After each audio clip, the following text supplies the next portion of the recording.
பல்வேறு விதமான அரசியல் அதிகாரத்தினால் தொடர்ந்து தாக்குதலுக்கு உள்ளாக்கப்பட்டு வருகிறது.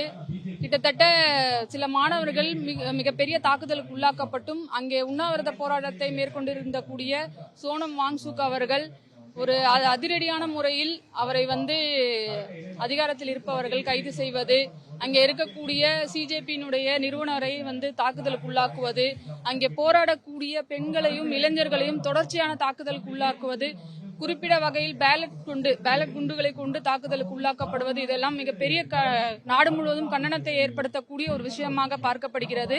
இங்கே நாங்கள் டிஒஎஃப்ஐ சார்ந்த தோழர்களும் எஸ்எஃப்ஐ சார்ந்த தோழர்களும் அங்கே போராடி கொண்டிருக்கக்கூடிய மாணவர்களுக்கும் இளைஞர்களுக்கும் தொடர்ச்சியாக அகில இந்திய அளவிலும் மாநில அளவிலும் உறுதுணையாக இருப்போம் என்று எங்களுடைய ஆதரவை தெரிவித்துக் கொண்டிருக்கிறோம்.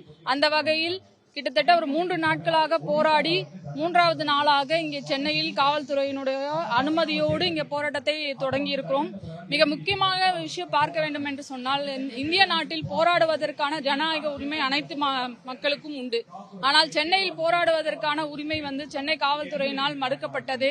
வலுக்கட்டாயமாக இரவில் போராடிய அமைதியாக பேரணி நடத்திய எங்களை வலுக்கட்டாயமாக கைது செய்தார்கள். மிகப்பெரிய தாக்குதலுக்கு உள்ளாக்கினார்கள். அடிப்பது, கடிப்பது, இளம் பெண்களை மிக கேவலமான முறையில், ஒரு அராஜகமான முறையில் அவர்களுடைய ஆடைகளை பிடித்து இழுப்பது, மாணவர்களுடைய ஆடைகளை பிடித்து இழுப்பது, நீங்கள் 8 மணிக்கு மேல போராட்டம் நடத்தக்கூடாது, அப்படி மீறி போராட்டம் நடத்துவது சட்டப்படி குற்றம் என்றெல்லாம் சொல்லி கூறினார்கள். அடுத்த நாள் கல்வித்துறை அமைச்சர் என்ன சொல்கிறார்? சாலை போராடுவதற்கான இடம் இல்லை என்று சொல்கிறார். கல்வித்துறை அமைச்சருக்கு ஒன்று சொல்லிக்கொள்ள விரும்புகிறோம். தமிழ்நாடு கல்வித்துறை அமைச்சருக்கு, இந்தியாவினுடைய சுதந்திர போராட்டம் முதல் கொண்டு உலகினுடைய அனைத்து போராட்டங்களும் சாலையில் தான் நடைபெற்றது. சாலையில் தான் உலகினுடைய சுதந்திரத்தையும் உலக மக்களுக்கான உரிமையையும் பெற்றுத்தந்த ஒரு இடமாக இருக்கிறது. அப்படிப்பட்ட சாலையில் நாங்கள் போராட்டம் நடத்த வேண்டாம் என்று சொன்னால் நீங்கள் உரிய அனுமதியை எங்களுக்கு வழங்கியிருக்க வேண்டும். அப்படியான அனுமதியை நீங்கள் வழங்காத பொழுது மாணவர்கள் சாலையில் இறங்கி போராடத்தான் செய்வார்கள். ஏனென்றால் உரிமைக்காக போராடுவதை யாராலும் தடுக்க முடியாது. இங்கே நடைபெற்றுக் கொண்டிருக்கக்கூடிய இந்த போராட்டமானது நீங்கள் தொடர்ச்சியாக ஜந்தர் மந்தரை ஜாலியன் வாலாபாகாக மாற்ற முயற்சிக்கலாம்.